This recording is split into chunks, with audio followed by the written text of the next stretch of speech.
Today in the Wise News Network studios, I'm Rusty Wise. I'm Mason Beam. And I'm Grace Smith. And we are here for Who Gives a Hoot number 11. Can you believe it's been 11 months since we've started this?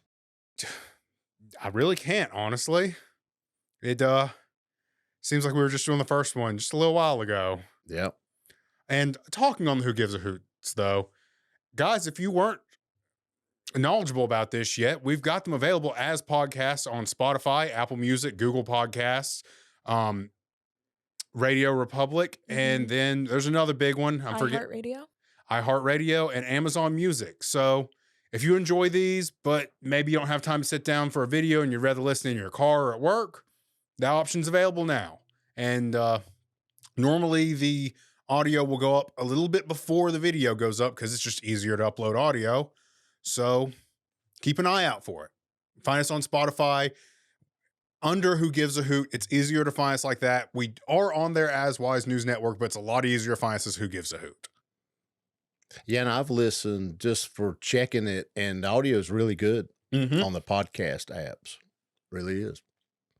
But we had Piedmont Lithium in here last week, or week before last, I guess it was. It has been 2 weeks now. Yeah, time flies. I'm still getting over it. I had 2 kids graduate from NC State, so just got back in town, so I had to throw that plug in. Congratulations to them. That's awesome for them. Thank you. We hit 4 ceremonies in 2 days, and it was a lot, running from one to the other, and a lot of high drama emotions, and parents on edge, but it was a good time. It was a good time. Yeah. I think close to 7,000. Is the largest.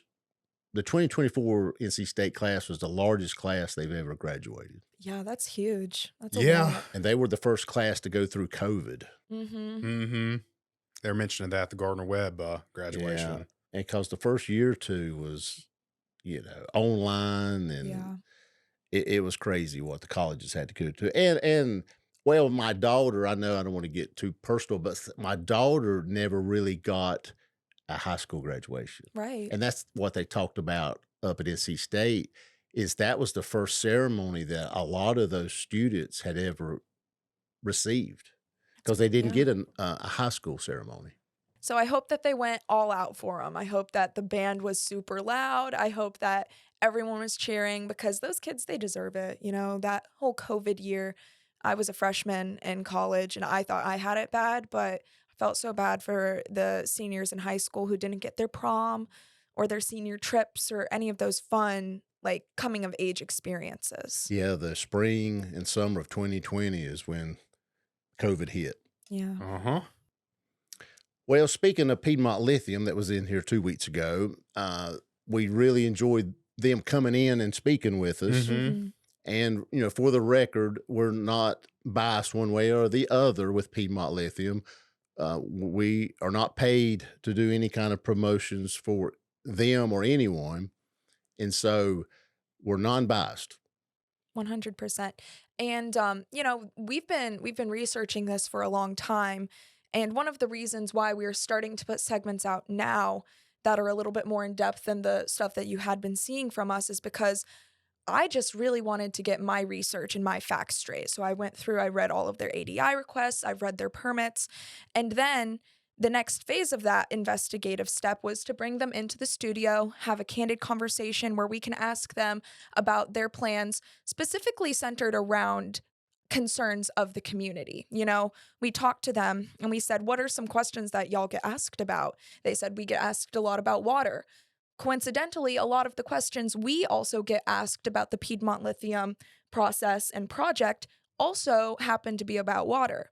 So for that first interview, we wanted to address everyone's concerns about water. We went through their ADI requests, their permit. We went through comments on Facebook, and we tried to curate a good sample of questions from the community. And that was just the first step. The next step, we're going to start reaching out to some third-party sources. Mason worked really hard today getting a good list of some organizations that we can reach out to, some individuals who will be able to come help verify this information, because our biggest goal with what we do is to get y'all the information that you need. And I think that it's a long process, but I think it's going to be a good process. I think it's going to get some answers that everyone's been looking for. And I'm excited to learn more myself. Well, we're kind of the referee in this deal because the Mm-hmm. Stop Piedmont Lithium folks are going to be dead against it. The Piedmont Lithium folks are going to be dead for it. And then we're kind of in the middle to separate all the noise of the two and give you true factual insights on the project. Yes. And I think that's good for everyone. Hmm. And sort of break down what Grace was saying, getting them in here to speak with us and having them on our record as a corporation, we needed that. That way we can go talk to experts and be like, this is what they told us. What do you have to say about it? We have to have that. It is the first step. And it's also, whether it's the first step in an investigation or not, it's also just important to get everyone's side on the record, Mm-hmm. without any kind of agenda whatsoever. As a non-biased news organization, we have to get everyone's side of things because that's the right thing to do. And that's something that I am very, very invested in and very passionate about. And I know you two are both very passionate and invested in making sure we are as accurate and factual as possible and fair. Another big part of news is making sure you're fair to everyone. Mm-hmm. Every side of the story gets a fair shot, which is why now, as a journalist, I never take anything at face value. At least I try not to. I try to look into everything a little bit deeper. And so now we're in that phase of this project that we've undergone, and I'm looking forward to it. I always feel a lot more educated coming away from a situation where you get to talk to some experts. So, And then as far as those experts go, the sort of people I was looking for today is I was looking towards National Institutes of Geology and Mining. I was looking for college professors who are way outside of the area, like Berkeley and Columbia. And I can't guarantee these people will get back to us, but what I can say is we're trying to get completely unbiased opinions, people who are not involved with Piedmont at all. Because Yeah, because what we found, we've been working on this 6, 7 months at least, and what we found that a lot of people are connected in the area monetarily or one way or the other. mm-hmm. So we want to make sure that our reporting is non-biased.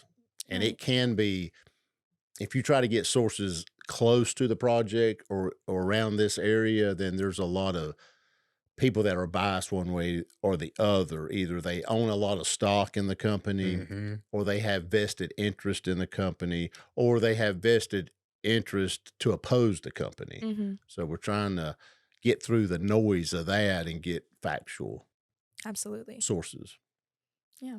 And then they also said that they'd be interested in coming back into the studio and talking about other topics as well. And we would tackle those other topics the exact same way we're tackling this segment, where we sit down with them first, we listen to what their plans are, what their permits say, and then after that we will go in and talk to third-party experts on various topics. A lot of questions we've been getting have been about land rights. A lot of them have been about I saw a lot about land, and Mm-hmm. then there were still a lot of concerns and questions about water.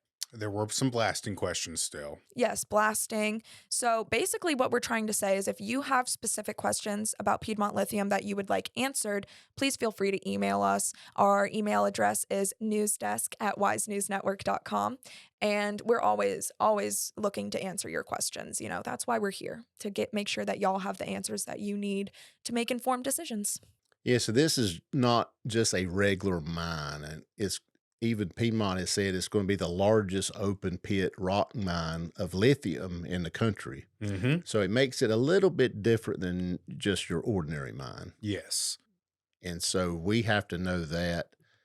And it's just not a normal granite or copper or silver mine. It's a little bit different. And then on top of that, it's different too because it's one of, if not the only fully integrated sites that have been Mm-hmm. proposed, where it has the mine, the processing plant, and the conversion plant all on the same campus. So the research that we're doing is not just into the mine, but it also has to be into the conversion plant and the processing plant, because each of those different aspects of this site and this project are going to have different things that we would need to look into because their water, for example, their water treatment plan, the water treatment plan for the water that is directly associated with the mine is going to look different than the water treatment plan than the water that is directly associated with the conversion plant or the processing plant.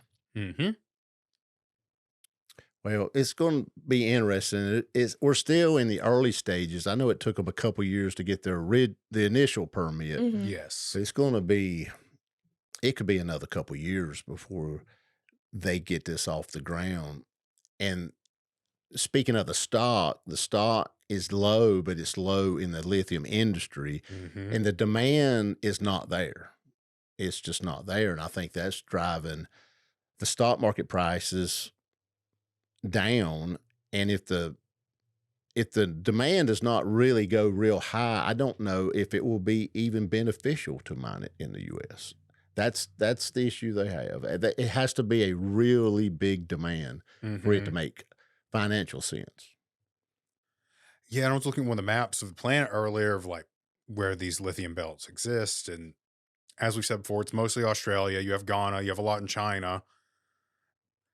And all those places, well, maybe not Australia, but generally outside the US is going to be cheaper, more economical to mine, just because how pricing works in the US. So, and there are other areas of the US too that I didn't realize had the exact same type of igneous lithium rock, like North Dakota is one of the areas that has it. Oregon, the border of Oregon and Colorado, I was reading up on that today. It has one of these exact same type of lithium belts, but apparently in Oregon, the state regulation towards mining is a lot stricter than other places in the US, which is why that one will probably be one of the last places to ever be tapped, if it ever is. So That's interesting. Was it North Dakota or South Dakota? it was North Dakota. Okay, cool. That's beautiful land out in there. If you've never been, South Dakota. Their last lithium mine Black was Hills. open up in the same time as the Beam Holman mine too, back in the 60s. But we'll continue on this. Mm-hmm. You know, we will stay on it. Hopefully they'll come back in and answer some more questions, because there's really not a lot out there on Piedmont Lithium. And you get outside of this area, even in Charlotte, there's a ton of people in Charlotte. They've never heard of Piedmont Lithium. They've never heard that there was a mine going in. Yep. And around here, most people know it, but it's very condensed area that people even know that there's a mine being proposed. Yes. But speaking of EVs, and then we'll talk about the POW bill money and the city of Cherryville. And I came to work this morning on Steyer Street, and it's paved. It is paved. So I'll give the city a big clap that they paved half of Steyer Street or part of Steyer Street. At least they paved it from 150 to the railroad track. Yes. And I'm not driving like a drunk man now. It's smooth. I just want to just ride real slow. It was, yeah, I actually take that road to work myself as well. It felt really nice driving down on it. And I know that was one of the biggest streets that people would, talk about. And so I think that that's great. Yeah, the area was closed May 2nd and May 3rd, but open now, open for vehicle usage, and it's great. They were doing some hard work on that too, because I drove by it quite a few times during when they were working on it during those 2 days, and they got that road ripped up quick. Yeah, had to mill it up and then resurface it. And it was done in 2 days. But I was looking over the budget, and they have $100,000 for paving for next year. And they're getting ready to get the largest amount of POW bill money that they've ever gotten. The state has the largest POW bill fund that they've ever had this year. So that should help out some. Yes. I don't know what it costs to pave Steyer Street, that little section, but I don't know how much it was, but $100,000 does not go very far in the paving world. And that's one of the biggest complaints we hear, or topics that people are chatting about, are the potholes in Cherryville. Yes. And in the budget we saw, which is a proposed budget or a draft, and it may not be the final until it goes to public notice and then finally voted on. June 10th, by the way. And so we'll see how that goes. Now, the POW bill, just to give you a little example of what the POW bill is, the POW bill is actually money that comes from your road tax and your gas and diesel tax that every time you pump gas. And so Cherryville's getting around $225,000 from last year. Mm-hmm. So that's probably the largest they've gotten in a long time. Now, they've got 300-something thousand in their budget, but a lot of that is the storm drain issue, the repairs. It's $150,000 worth of repairs. So, and all the Cherryville citizens, if you look at your power bill, you'll see a stormwater area, but it's zero. And eventually the city will have to charge for stormwater. Yes. And as we've said before on the channel, that can happen. Either the city just decides it's time to go ahead and start charging for it, or once we hit 10,000 people in Cherryville's populace, then it has to be done. That's non-negotiable. The city doesn't even have control over it at that point. They have to do it. Yeah. So they've spent probably more on fixing washouts, is what I call the culvert washouts, than they have on actually paving roads, other than Main Street and downtown. They did that, and then they've done stires, and I'm sure they're going to schedule some more, but that's the biggest complaint I hear is the pothole situation. I mean, Jill Pewitt brought it up in the last city council meeting, not the work session, but the council meeting, that 150 is getting horrible, where you have to drive mostly on the right side, right with your tire up against the curb to avoid all of it. Mm-hmm. Most of the problems have come to where they've had to dig up the road and repair the water, sewer, gas, or whatever they're trying to fix. That's where all the potholes are coming from, most of them. Because we were driving the other day on country roads that hadn't been paved in, 50 years? And they're as smooth as they can be. It's where they patch. It's where they patch and have to dig up the roads is the problem. Yes, it is. Yeah.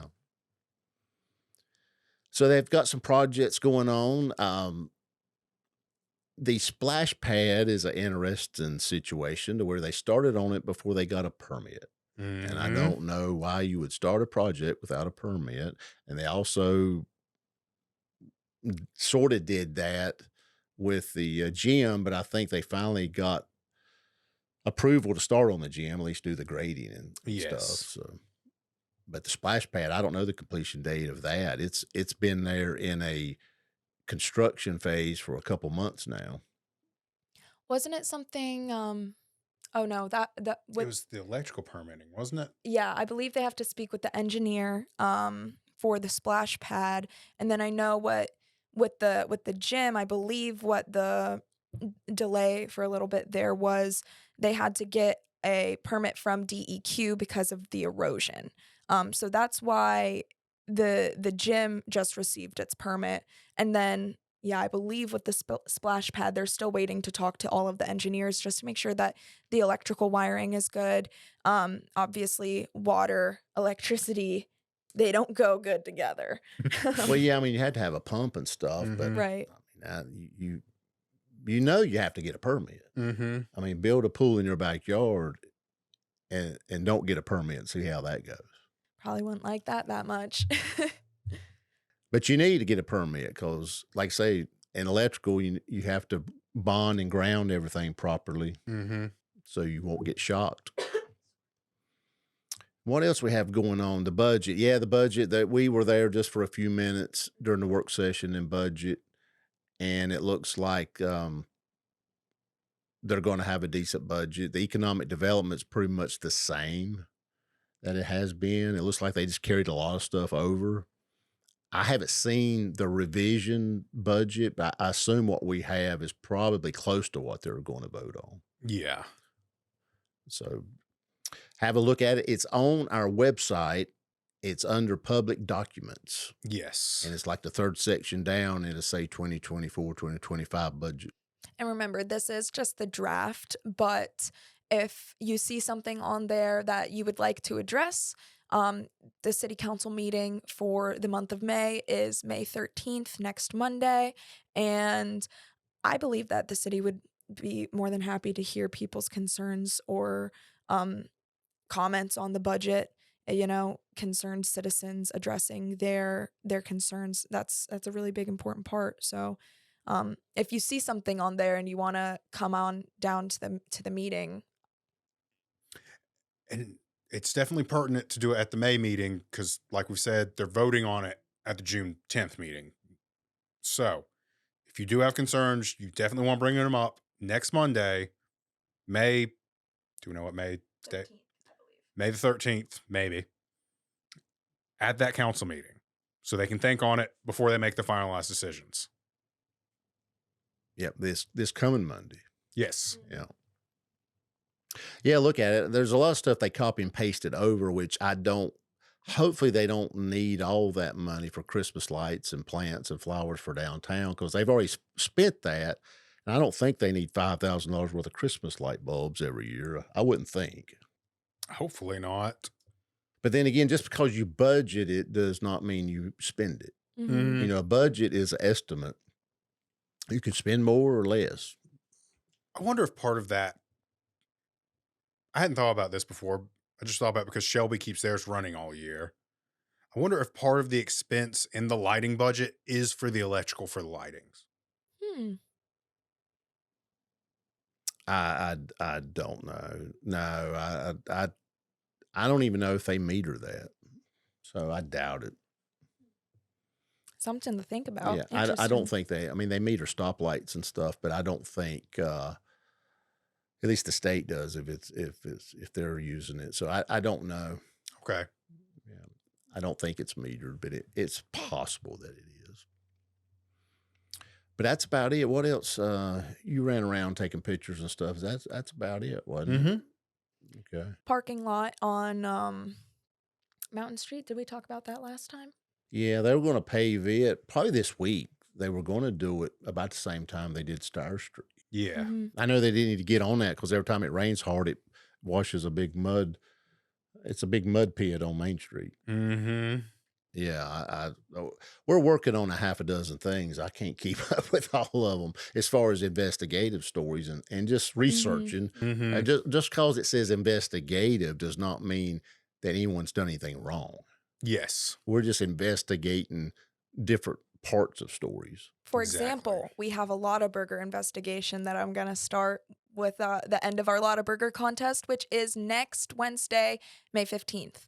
That is a perfect example of a fun, silly investigation that I'm really excited to start because it involves eating a lot of greasy food, Yeah, which I'm vote. excited about. And commenting on our post is not voting. You have to vote. Right. Put your information in your email in the form to vote. Because just saying who you like, that's interesting who you like, but to be officially entered in a contest, you have to fill out the form.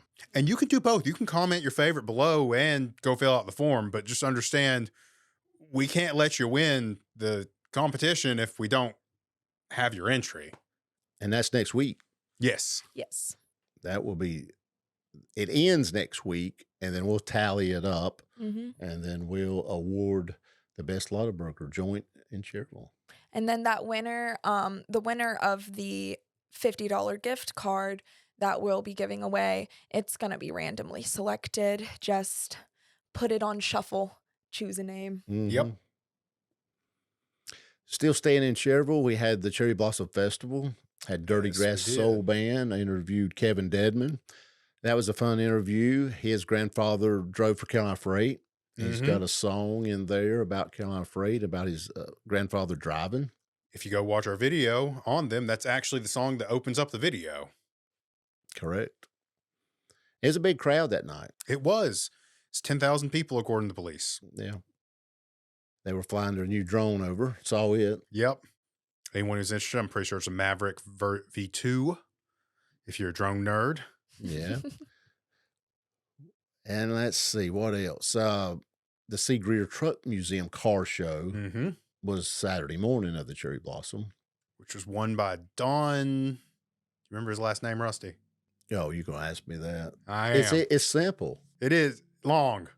Yeah, It's Don Long. Yeah, it was a simple name. And his Mercury. It was a custom coupe, and it was had plum crazy. Is what one guy said it was on the paint job. Yes. Yeah, purple. And then the cherry blossom itself was that Saturday, and something that I noticed, we did some interviews and stuff, and I was looking for a schedule of events. There was no schedule of events because there was no events. And it was like, there were no contests, there were no bands, there were no, it was an arts and craft show. It was it Yes. was basically a craft show and things to eat. Yes. And I will admit, we had more vendors than previous years, which was good to see. But if we could utilize the other area, Cherryville down there, the stage, while we have it, that'd be pretty good too. Because, like, we didn't even know that Tammy's On Stage Productions was there that morning. No, Dancing. I never saw a schedule of events. There was no schedule put out, and we didn't know. We would have covered that.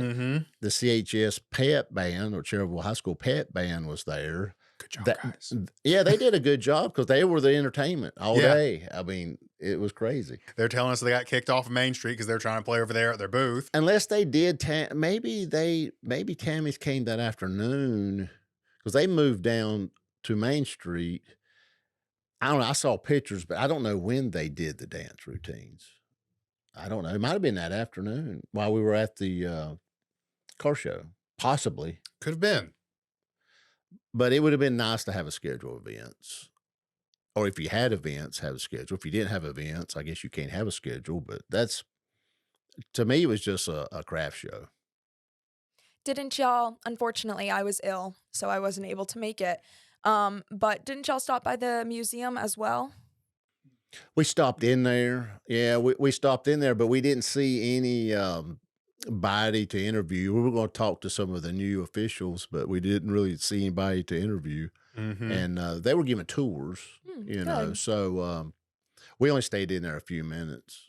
We'll be working on a story on that down the road, you know, about what they're doing, the new board and that sort of thing. So, but yeah, we stopped in there, and everybody was busy to talk to us. So That's good. It's awesome that they were open. I know the newly elected president of the Historical Association, Pete Kraft, for one of the pieces that I was working on last month, he said that it was a really big goal of theirs to be open for the Cherry Blossom Festival, and that they're really going to start trying to be open on those regular Saturdays. And hopefully, once they get their bearings a little bit more, because this is still a very new board, hopefully they even expand the dates that it'll be open, which could be very cool. Yes. And another thing I would like to see from the museum during festivals is I hope that in the future they can do something similar to what some of the other storefronts were doing, which is renting the vendor space out in front of their entry and kind of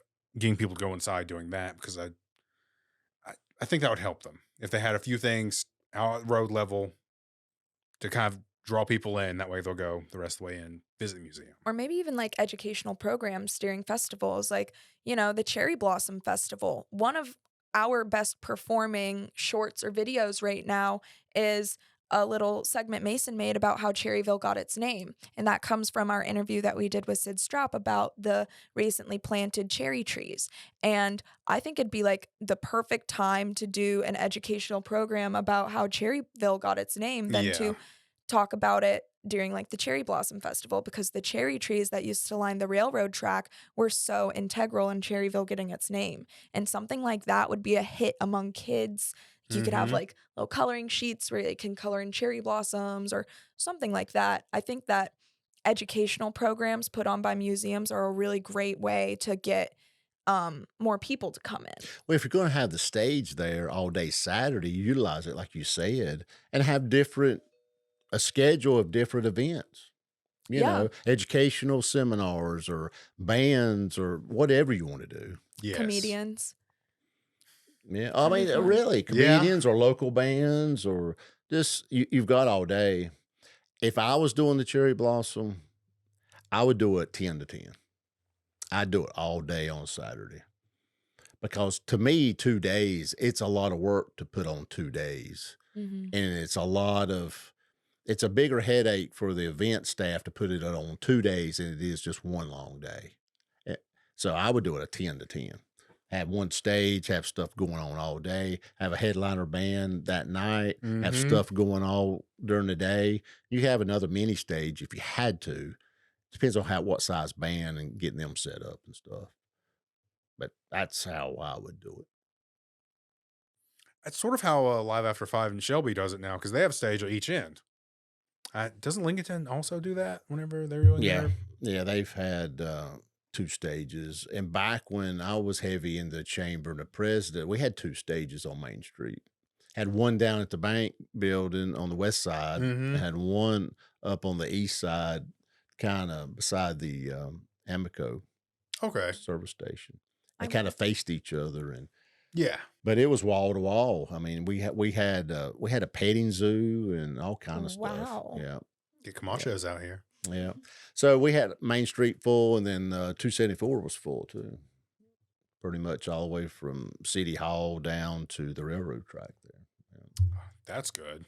Had a lot going on, and then we had signs saying, what time each event was happening and stuff. So I went to the Love and Life Music Festival this weekend, and that was fun. They had there were 2 main stages, and then a small side stage where there was a bunch of food trucks for local musicians.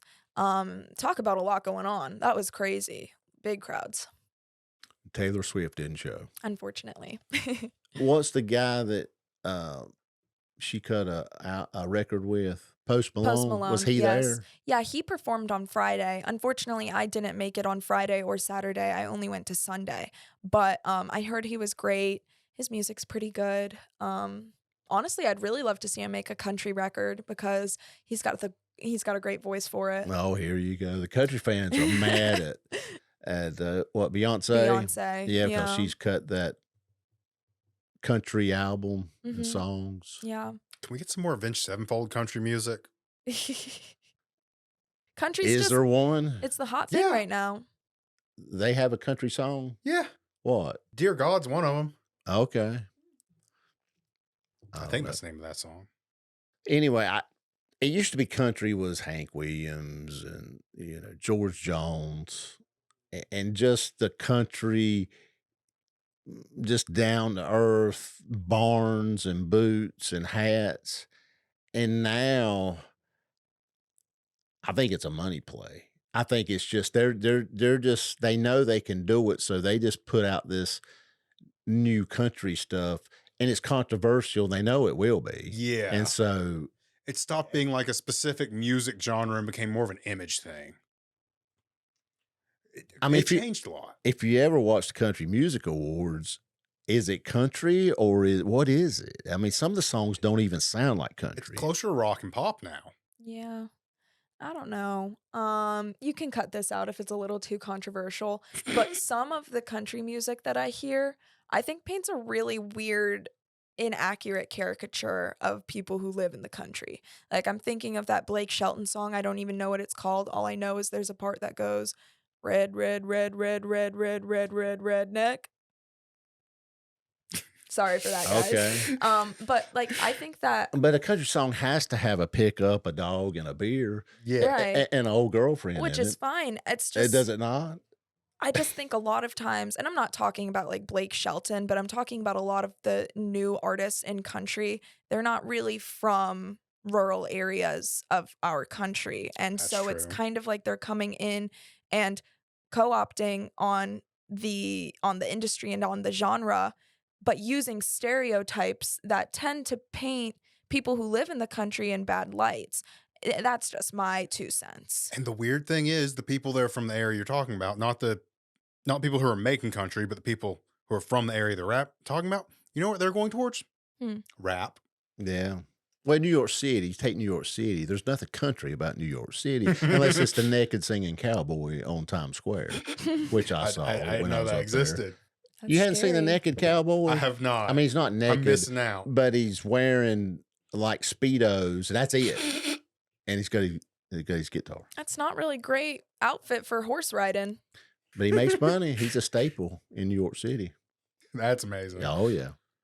What else we got? Cherryville Little League. We covered that a couple weeks ago at the Cherryville Little League festivities. Mm-hmm. A lot of kids. And it's free this year for the kids. Yes, Oh, it is. Yeah, it was great. It was great to learn. It was my first Little League game. Caught some flack for saying break a leg. Didn't know that was just a theater term.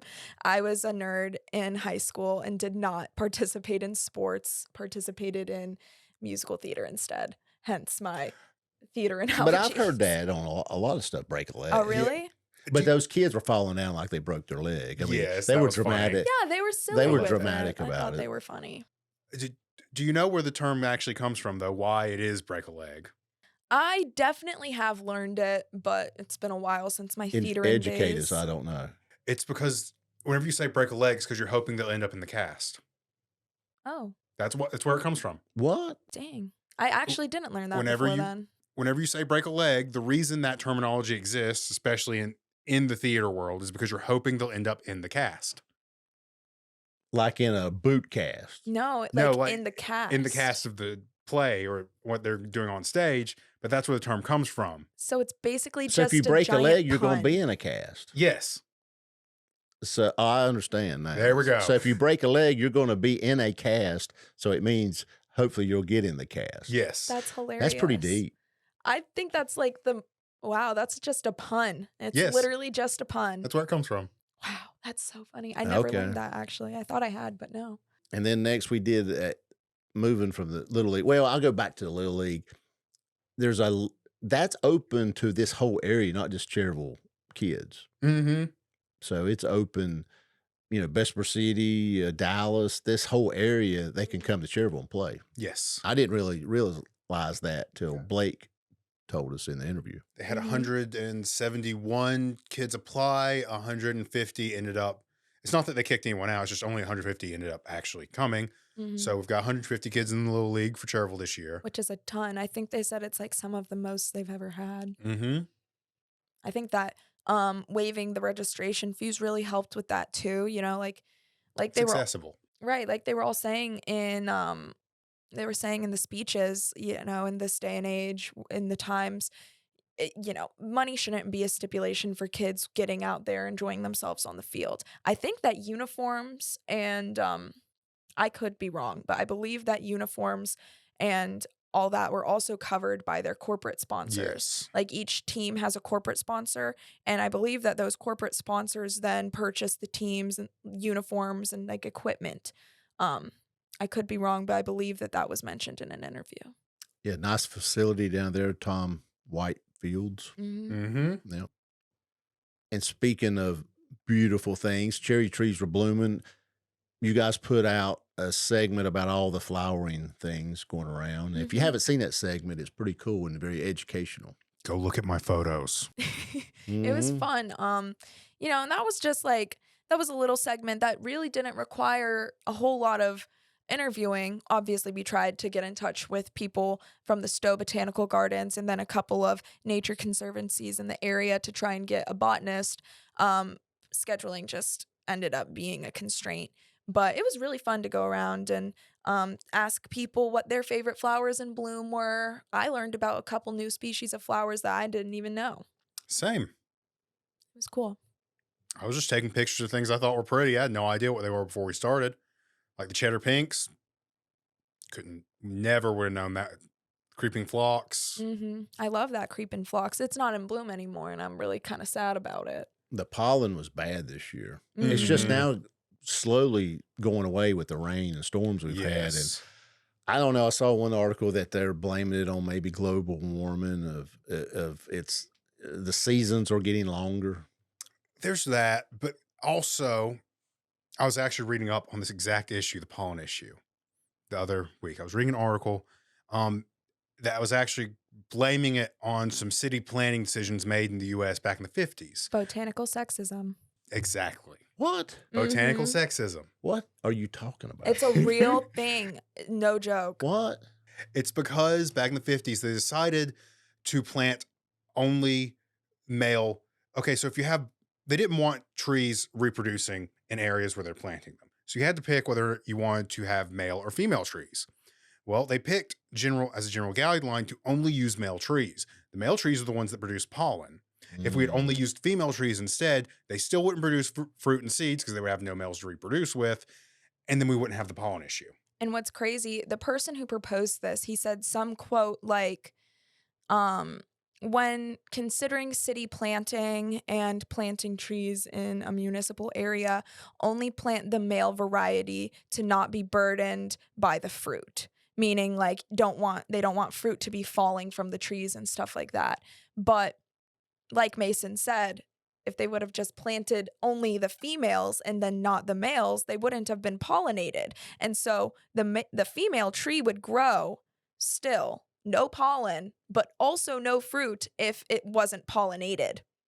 Why does humans have to interfere with nature so much? just plant male and female and let nature take its course. Well, one of the reasons why I guess this is a little bit more conspiracy leaning, but I'd believe it. Apparently, in an article I read that was similar, it also had a little bit of analysis in it. I don't know if it was the same one, maybe after I say, but they said that one of the reasons why they don't want fruit is because people can pick it and then they don't need to go to grocery stores to get fruit and they can nourish themselves with fruit outside for free. It's corrupt. I mean, heaven forbid somebody had their own apple or pear or cherry tree in their backyard that they could eat. I eat my Bradford pears. Ugh. Well, I think the Bradford pear that everybody's up against does not produce fruit. You must have an actual pear tree. It's not a Bradford pear because the Bradford pears, I don't think, produce fruit. I think they're It's very ornamental. small. It's a non-fruit ornamental. You have a pear tree. Yeah. You have a real one. Yeah. Yeah. I couldn't tell you what it is because my grandfather planted it about 70 years ago. But Yeah, it's a real. Yeah, the Bradford pear is something fairly new. That's a real pear tree. Okay. Yeah. See, years ago, people had pears and apples and cherry trees and peach trees in their yards. And they actually ate fruit and lived off their yard. Now we have to go to the grocery store. Yes. That may be right, Grace. As crazy as that sounds, follow the money on everything. Exactly. We taught Rusty something, Grace. Yeah. Botanical sexism. Now you can edit this in. The more you know. Oh, I would love But to what use if a that. tree that's female wants to be male? What would happen? It's gender identity. Can trees pick their identity? Trees can be hermaphroditic, but Yeah, they can. Okay. that's still mutation when it happens. Anyway, moving on to more understandable topics is the bear cub, which Oh. we get press Yes. releases from the wildlife services of North Carolina. They send us a lot of press releases. Yes. And they sent us that about the individuals up near Asheville, was it? Yeah, it was in Asheville. Mm-hmm. Messing with the bear cubs. Yeah. Yes. And this was a viral story, so you probably heard about it. Yeah, unfortunately, a group of tourists, I believe, were at an apartment complex in Asheville and saw 2 baby bear cubs in a tree and managed to grab one and release it from the tree to hold and take a picture with. The other one, they were trying to get it, but I don't think that they were successful. And yeah, they ended up dropping the cub that they were able to grab when it bit it. And oh my God, it breaks my heart to even think about it in my head, looking at that poor cub scrambling on the ground, trying to get onto the other side of the fence back with its sibling. It's really, really tragic. And the other thing about that is they got really lucky. Because I know in our version of the video, I've got the audio cut from the original video, but right before she drops it, it yelps. And it's calling its mother. Those people are lucky not to have been ripped to shreds by a black bear. Yeah. And as I said in the little short that I made on it, if you see a bear, great. Go back in your house. If you feel compelled to photograph it, don't get close. Stay as far back as you can for that photograph. And the other thing that you're supposed to do in that situation is if you see a bear, call the NC Wildlife Organization. Yeah. They will come relocate it. Like if it's outside Cherryville, it's outside Belmont, outside of Shelby, they will come find that bear and relocate it. tell them where you saw it, and they'll be on it. I promise. Also, very rarely when you encounter bear cubs in the wild are they orphaned. That's something I learned from doing that piece, because bears frequently, they're gatherers more so than hunters. And so they have to forage for their food a lot, and that requires them to be out in the woods for hours at a time. It's really hard to forage for food with two cubs on your back. I mean, even as humans, it's hard to go to the grocery store when you're pushing around your kids in the stroller sometimes. So, like, the bear will leave its cubs in a safe location, typically trees or dens, just somewhere out of the way. It'll go out for a few hours to forage food, and then it'll come back to get its cubs. So even when you see cubs and the mother is not around, it's in the woods, probably within, like, it can hear. It definitely Mm-hmm. would not travel out of earshot. And if it did, you never know when it could come back. So rarely are cubs orphaned. If you do suspect that you have seen an orphaned bear cub, like Mason said, just contact the wildlife services. Do not try to handle it yourself. That's probably with any species, Yes. regardless of what it is. Yes. You're completely right on that. And like, I've had cute little raccoon babies come. I don't know what the correct term for a raccoon is. That pup? A Maybe a raccoon kid? baby, I don't know. I Okay. don't know. Well, regardless, wildlife can be very cute. Don't touch it. Mhm. Just don't do it. The other sad thing is that the one bear that had actually been grabbed and taken out of the tree, they were able to find it. It was found in a retention pond. Don't know how it got there. Okay, so from the video, you notice there's a fence. Yeah. I think that was a fenced-in retention pond, and the Mhm. reason why the one cub that they did rescue couldn't get back to the mother is because it was fenced in. Yeah, It couldn't get out of that fence. that There makes was no sense. walking around it. There was no, oopsie, there was no the mother getting it out of that fence. Right, but the fact of the matter is that the bear was found in the pond Mm-hmm. while it was injured. Like, it was an injured cub, and it was found in the pond. However it got in the pond, we're lucky it was able to be found while it was there and it didn't, like, drown. Um, so one of the cubs was found and was brought to a rehabilitation facility and is doing well, but then the other one, they weren't able to relocate it. And cubs that young, they cannot survive without their mother. So hopefully that cub that was not able to be found just made its way back to its mother. I believe it remained in the tree. So hopefully the mother was able to come and collect it, which is why they haven't been able to find it. But if its mother didn't, then unfortunately that cub is dead. Yes. And it didn't have to end that way, And I understand not a lot of people live in, or a lot of people do, but some people don't live in areas that have that kind of wildlife, like bears or wolves or foxes. But it's really important to avoid any kind of wildlife, let alone predators. And then next, over at the Loray Mills, which has the African American Museum in Gastonia there, had the art exhibit at the Loray Mills, did an article and a piece on that about the Cherryville students that had some art over there. And that was pretty interesting to see what those students were doing. Yeah. Mm-hmm. A lot of really talented Cherryville artists. There was a lot of really cool stuff there. One of the coolest things we saw was a whale shark bag that a Cherryville art student made. It was really cool, fully zippable. According to their art teacher, Miss Lacey Dellinger, she said that they spent such a long time on it and they were very proud of their student for being able to do something like that. And it was really, really cool. All of the art was. I was very impressed. Mm-hmm. And then we had the specific piece that comes to mind for me, which is Don't Give a Hoot, which was a portrait of an owl. So I'm going to pop that up above us. What do you guys think? And in the comments, does this have something to do with us? Did we inspire this? If you are the student who made it, comment down below. Do you watch us? But there were several owls. Yes, there were. There were Yeah. some owls. I think that one of the assignments was animal eyes, according to the middle school art teacher. Maybe we can do a contest on that. Ow. Yeah, that'd be fun. I'm blanking on her name too, Grace. I'm just Watch gonna the re-say segment. that. Watch the segment. So there was a animal eye unit for the middle school where they all colored and drew in animal eyes, and I think owl eyes were featured quite a few times. The sculpting work was very impressive too. I loved the tic-tac-toe boards, Mm-hmm. and then two of the middle school students who took home prizes, they did these really fun, maybe like paper mache snacks, Skittles, and then Cheez-It snap packs. Mm-hmm.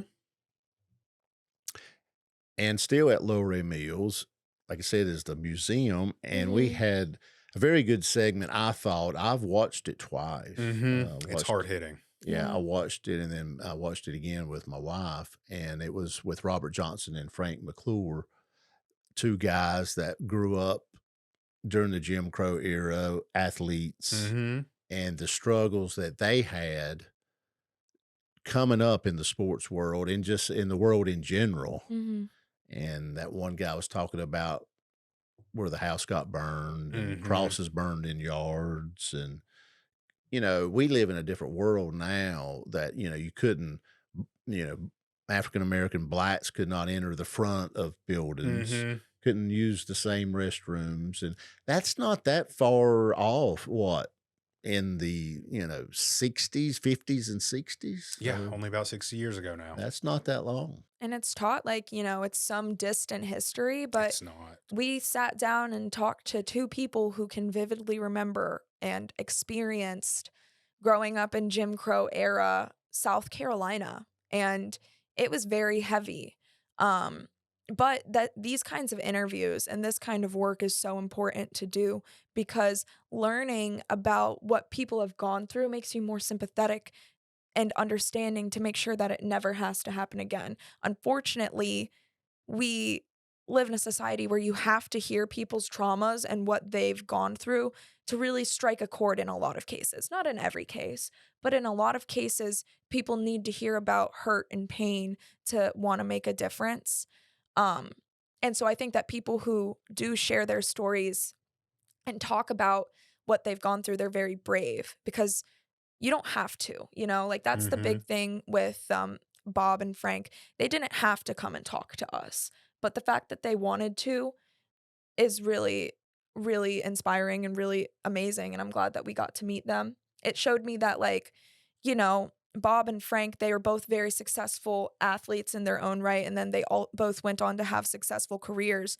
They're not household names by any means, but that doesn't even matter because the people that they influenced within their own communities went on to make change, went on to have Mm-hmm. families that made change. And one of the most impactful and insightful parts of that segment to me was at the end when Frank read that letter from the fans. And one of their fans of his minor league team that he played on in Clover, South Carolina, the letter read, "You guys having these baseball games on the weekends kept so many people out of drinking and smoking marijuana and getting involved in, you know, anesthetic behaviors because there was nothing for Black people to do back then. They weren't allowed to go to parks. They Mm-hmm. weren't allowed to go to restaurants. It's like when Black people met up to engage in sports and engage in activities, like it was an outlet, and Mm-hmm. it just goes to show how important it is to have an outlet. And I'm really, really grateful that they came and talked to us. And that was for Jackie Robinson Day. Yes, Yes. yeah. Which is a new holiday.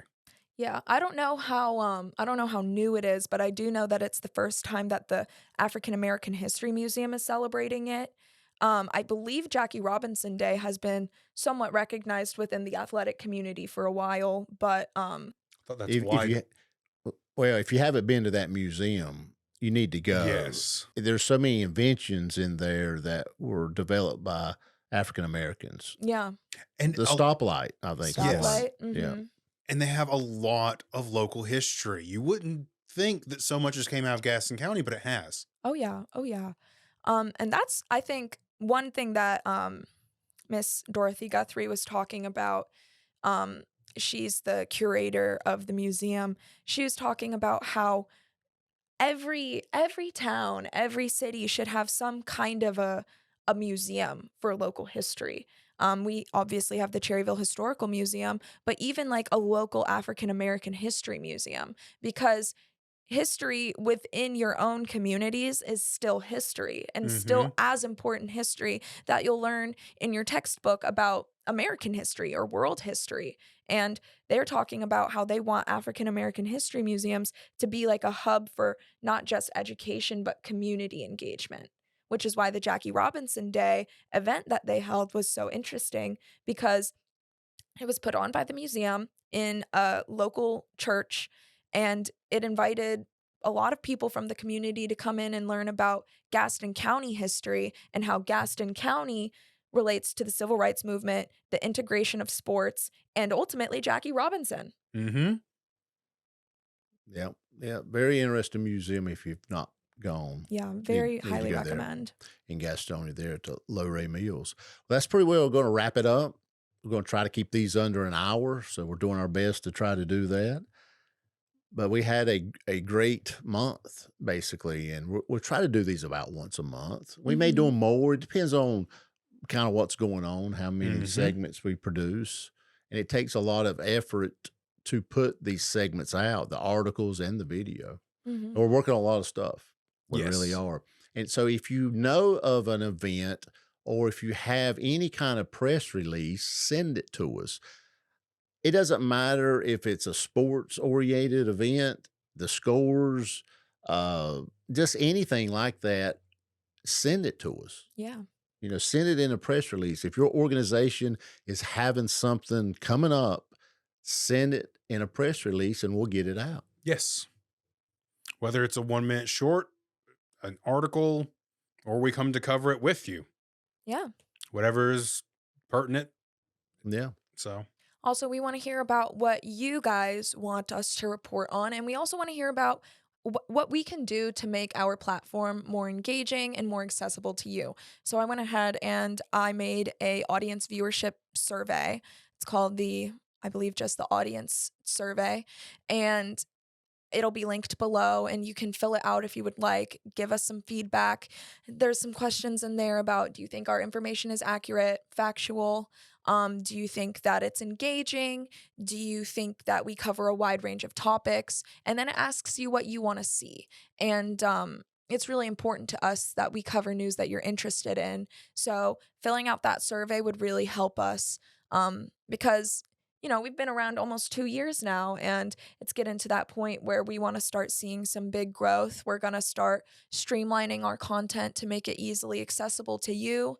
And so we can hopefully access communities in this area that don't have the news, mhm. because that's a big issue that we encounter a lot of news deserts in this area. And I appreciate everybody's kind comments on liking what we are doing. Yeah. Yeah, it's 99% positive. Mhm. Very little negative that we get. Most people are very appreciative of what we're doing. Yeah.